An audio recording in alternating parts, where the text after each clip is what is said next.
Quand j'étais enfant, avant que nous vivions au Texas, nous habitions dans une maison avec un immense jardin en Géorgie, ce qui faisait de moi l'enfant le plus populaire de la classe. Chaque fois qu'il était question de jouer à des jeux ou de faire du sport en plein air, notre jardin était l'endroit où nous allions, car nous avions un terrain de 2 hectares. Le jardin était entouré de forêts sur 3 côtés. Il y avait aussi de nombreux arbres dans le jardin, un trampoline dans un coin, un jacuzzi, un grand garage indépendant pour 3 voitures et une piscine hors sol. Pour un quartier de classe moyenne, nous avions vraiment tout ce que l'on pouvait souhaiter dans un jardin. Il y avait assez d'espace pour jouer à n'importe quel sport, que ce soit le football, le baseball ou le football américain. Nous jouions même à cache-cache ou à un jeu que nous appelions Manhunt. Un vendredi, alors que nous étions en 6e, mes amis et moi voulions organiser une soirée pyjama dans mon jardin. Il y avait Mike, un autre Mike que j'appelle Michael, et Jason. Nous devions bien sûr tous demander la permission à nos parents, mais nous avions environ 11 ou 12 ans et c'était vendredi. Aucun de nos parents n'avait de raison de dire non. De plus, ma famille avait beaucoup d'équipements de camping, y compris 2 tentes dans lesquelles nous pouvions facilement loger 2 personnes chacune. Après avoir obtenu l'accord de nos parents, nous avons convenu qu'ils viendraient chez moi vers 5 heures pour que nous puissions faire du sport dans le jardin. Nous avions 2 petits buts de football dans le jardin, avec lesquels nous avons joué au football en 2 contre 2. Nous avons fait cela pendant environ une demi-heure. Ensuite, nous avons joué au baseball pendant une autre demi-heure. Après avoir pris quelques minutes de repos, mes parents ont commandé des pizzas pour nous, que nous avons mangées vers 18h30 ou 19h in, à ce que je me souvienne. Le soleil commençait à se coucher un peu. Il était donc temps de monter les tentes avant qu'il ne fasse trop sombre. J'étais assez doué pour monter des tentes, car j'étais scout et nous venions d'apprendre à monter des tentes. Mes amis ont un peu aidé, mais j'ai fait la majeure partie du travail. Une fois les tentes installées, il faisait déjà assez sombre dehors. Les lumières du jardin étaient allumées et donnaient une belle lumière. Il faisait maintenant suffisamment sombre pour jouer à notre jeu préféré, Manhunt. Il y avait des millions de cachettes possibles dans le jardin. Nous jouions en équipe. Mike et moi nous cachions en premier, et Michael et Jason devaient nous chercher. Mike et moi nous sommes séparés. Notre objectif était de retourner à la base, c'est-à-dire la porte arrière de la maison. Il n'était pas permis de se cacher près de la porte. Le trampoline était dans un coin éloigné du jardin, près de la forêt. Je me suis glissé en dessous pour me cacher. Lorsque les chercheurs commençaient à chercher, ils devaient siffler pour signaler aux cacheurs qu'ils commençaient. Dès que j'ai entendu le sifflement, je suis resté sous le trampoline et j'ai regardé les 2 chercher au loin. J'attendais un bon moment pour m'approcher de la porte arrière. J'avais en vue le jacuzzi qui se trouvait juste à côté de la maison. Si j'arrivais à me cacher derrière le jacuzzi, je pourrais courir directement jusqu'à la porte arrière. Alors que Michael et Jason avaient tous les 2 le dos tourné vers moi et regardaient dans différentes directions, j'ai couru vers le jacuzzi.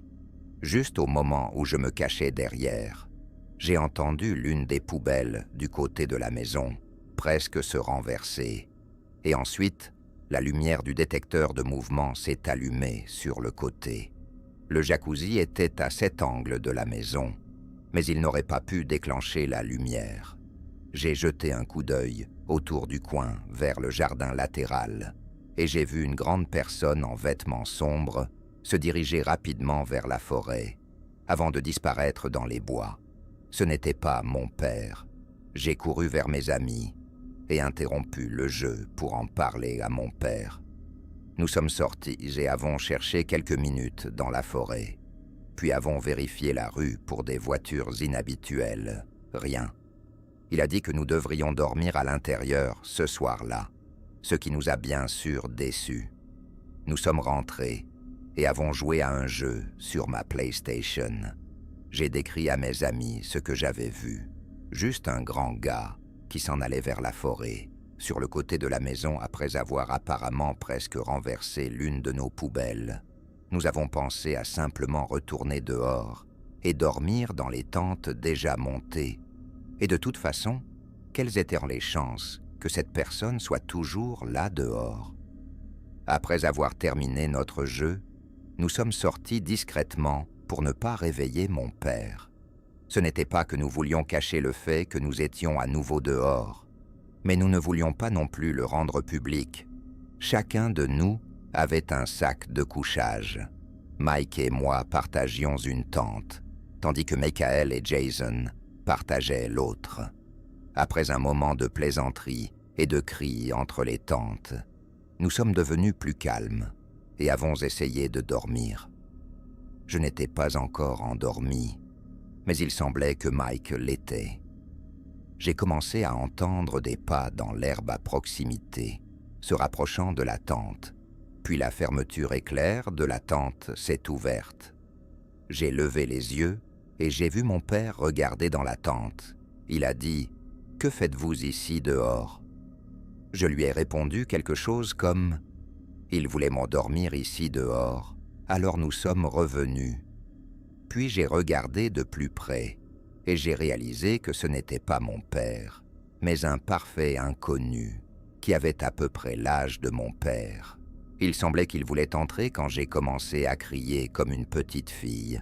Tout le monde s'est réveillé et Mike a commencé à crier aussi. L'homme a attrapé nos chevilles et a dit de nous taire, mais il a abandonné quand il a réalisé qu'il serait découvert. Il a quitté la tente et a disparu. J'ai dit à mes amis de courir dans la maison, et en courant vers la maison, mon père sortait déjà par la porte arrière parce qu'il avait entendu nos cris. Je lui ai dit que je ne savais pas dans quelle direction l'homme était parti, mais que l'homme d'avant était de retour. Mon père a couru à travers le jardin en criant à l'homme de revenir s'il avait du courage. Nous avons entendu cela depuis le salon. Ma mère a bien sûr appelé la police, et quand l'officier est arrivé, il a pris ma déclaration, et je suis sûr qu'il a rédigé un rapport de police, puis est parti. C'était bien d'avoir au moins un rapport de police pour que la police soit au courant d'un rôdeur. Je ne sais pas si cet homme est jamais revenu sur notre propriété ou s'il a jamais eu des ennuis pour quelque chose de similaire. Quoi qu'il en soit, c'était assez traumatisant et cela aurait pu finir beaucoup plus mal. C'était il y a quelques années, vers 2019. J'étais chez une amie que j'appellerai Emma pour cette histoire. J'étais très excité à l'idée de passer la nuit chez elle. Je ne pouvais pas attendre de parler de tous les drames du collège. Une chose à savoir, c'est que la maison d'Emma était située profondément dans la forêt. Je veux dire, vraiment profondément. Partout où l'on regardait, il y avait des arbres. Le voisin le plus proche se trouvait à environ un demi-kilomètre. Mais à l'arrière de sa maison, il y avait une falaise qui descendait jusqu'à l'océan. La nuit chez Emma avait bien commencé. Notre ami Sam était également là. Nous avons joué à des jeux comme la vérité ou le défi, cache-cache et d'autres jeux d'adolescents. Il se faisait tard, mais nous avons décidé de faire une promenade sur la route de gravier qui menait aux autres maisons. En chemin, nous avons demandé à sa mère si nous pouvions y aller, et elle a dit oui. Alors, nous avons commencé à marcher. Après 10 à 15 minutes supplémentaires, nous avons vu un homme qui marchait vers nous de l'autre côté de la route. Au début, nous n'y avons pas prêté beaucoup d'attention. Peut-être que ce type faisait aussi une promenade du soir, mais quelque chose n'allait pas, car cet homme portait des vêtements assez épais. Je parle de quelque chose qui ressemblait presque à des vêtements de neige. Et pourtant, il faisait assez chaud dehors. Il faisait environ 20 degrés. Nous nous sommes regardés en passant devant l'homme, et c'est alors que nous avons senti l'odeur. Une odeur nauséabonde émanait de cet homme. C'était absolument horrible. Les mots ne pouvaient pas décrire à quel point cette odeur était répugnante. C'était si mauvais que ma copine a pris une profonde inspiration après que nous soyons passés, presque comme si elle avait retenu son souffle. L'un de mes amis a couru dans la forêt et a presque vomi. À ce moment-là, nous avons pensé qu'il serait préférable de rentrer. Notre ami, qui avait failli vomir, suppliait de rentrer. Nous étions tous d'accord pour dire que c'était la meilleure idée. Sur le chemin du retour, nous sommes passés de nouveau devant lui. Cette fois, nous avons retenu notre souffle avant de passer, mais en nous retournant, nous avons remarqué qu'il ne marchait plus dans la direction opposée, mais qu'il nous suivait. C'était vraiment inquiétant. Cet homme à l'odeur nauséabonde rapprochait son odeur encore plus de nous. Nous n'avions pas d'autre choix que d'accélérer le pas. Nous avons commencé à marcher plus vite. Il nous restait environ 1 kilomètre pour retourner chez Emma. En accélérant, le type à l'odeur dégoûtante a fait de même. Nous nous sommes tous regardés, effrayés et agacés. Nous avons encore accéléré, presque au point de courir. Mais bien sûr, l'homme a aussi accéléré. À ce moment-là, nous avons commencé à courir, et ma copine Sam a regardé en arrière. Et c'est alors que nous l'avons entendu. Sam a poussé un cri perçant en regardant en arrière, ce qui a fait que Emma et moi avons aussi regardé en arrière.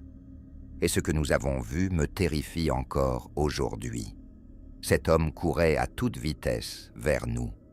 Il tenait quelque chose dans sa main qui ressemblait à un couteau ou quelque chose de tranchant. Emma, Sam et moi avons commencé à crier en courant sur la route. Nos cris l'ont fait arrêter de nous poursuivre, et finalement, il s'est juste arrêté. Mais il ne bougeait pas. Il se tenait juste là, à nous regarder partir. Nous ne sommes pas restés pour voir quelles étaient ses intentions. Nous avons couru directement vers la maison d'Emma. En arrivant, nous avons claqué la porte et avons décidé de ne pas le dire à ses parents, car ils dormaient déjà. Nous sommes tous allés au salon pour préparer nos couchages. Quelques heures ont passé. Il était environ 2 heures du matin quand nous regardions quelque chose. Je ne me souviens pas ce que c'était, mais je sais que c'était un film d'horreur. Maintenant, j'ai mentionné que sa maison était sur une falaise pour une raison particulière. En raison de cela, sa maison a beaucoup de fenêtres à l'arrière, qui donnent sur la vue. J'étais assise sur l'un des canapés, juste à côté de la fenêtre. Il faisait nuit noire. Dehors, on n'entendait que les vagues et parfois le vent. Soudain, j'ai entendu des pas dehors. Ça sonnait comme s'ils étaient juste à côté de la fenêtre. J'ai dit à mes amis que c'était probablement le cerf qui venait toujours. Depuis 2 ans, Emma nourrissait ce cerf qui venait toujours jusqu'à cette fenêtre. J'étais assez excité, car cela signifiait que ce cerf allait venir jusqu'à ma main. J'ai décidé de regarder par la fenêtre, mais je n'ai rien vu. Il faisait trop sombre. J'ai dit qu'on devrait sortir pour caresser le cerf, mais Emma et Sam ont dit non. Elles m'ont rappelé ce qui s'était passé plus tôt, et j'ai accepté. Alors nous avons continué à regarder le film. Une autre heure passa, et nous commencions toutes à être fatiguées. Nous avons éteint la télévision, et nous nous sommes glissés sous nos couvertures. Il était environ 45 minutes plus tard. Emma et Sam dormaient profondément, mais je me sentais incapable de me détendre. Quelque chose n'allait pas. J'avais cette sensation dans l'estomac qui me disait de ne pas dormir. Alors j'ai décidé de regarder dehors. La lune était juste assez brillante pour qu'on puisse voir la mer. Alors j'ai passé quelques minutes à regarder dehors. En regardant dehors, j'ai vu quelque chose bouger dans la forêt, sur la gauche. J'ai tourné la tête dans cette direction, mais je n'ai rien vu. Je savais que j'avais vu quelque chose, alors j'ai attrapé une lampe de poche qui était sur l'étagère et je l'ai dirigée dans la direction où j'avais vu le mouvement. C'était probablement la pire idée que j'ai jamais eue, car quand j'ai fait cela, j'ai vu cet homme à nouveau. Mais cette fois, il ne portait pas de vêtements de neige. Au lieu de cela, il était complètement torse nu, et je ne voulais pas savoir ce qu'il ne portait pas d'autre. Alors j'ai essayé de réveiller Emma et Sam pour leur dire ce que j'avais vu. Sam s'est réveillé, mais Emma était une grosse dormeuse. J'ai dit à Sam de regarder dehors, mais quand nous avons regardé, il avait disparu. Sam m'a regardé avec un air assez en colère, comme si je plaisantais juste avec elle. Je lui ai dit que ce n'était pas le cas, mais elle ne me croyait pas.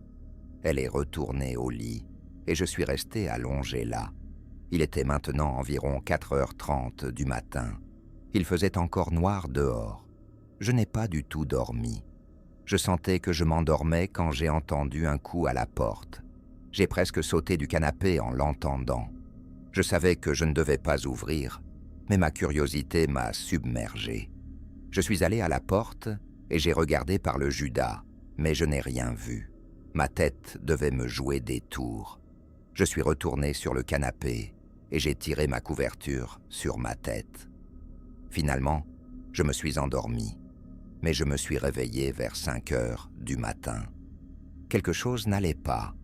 Mon corps tremblait sans arrêt, et puis ça m'a frappé. Cette odeur familière, cette odeur nauséabonde. J'ai failli vomir, mais aussi vite que je me suis levé, j'ai entendu des pas venir vers moi et j'ai crié. J'ai allumé la lampe de poche et quand je l'ai fait, je l'ai vu, l'homme de tout à l'heure, qui se tenait dans le coin de la pièce. Mon cri a réveillé Emma et Sam, et elles ont aussi crié. Et quand nous l'avons fait, l'homme a couru hors de la maison.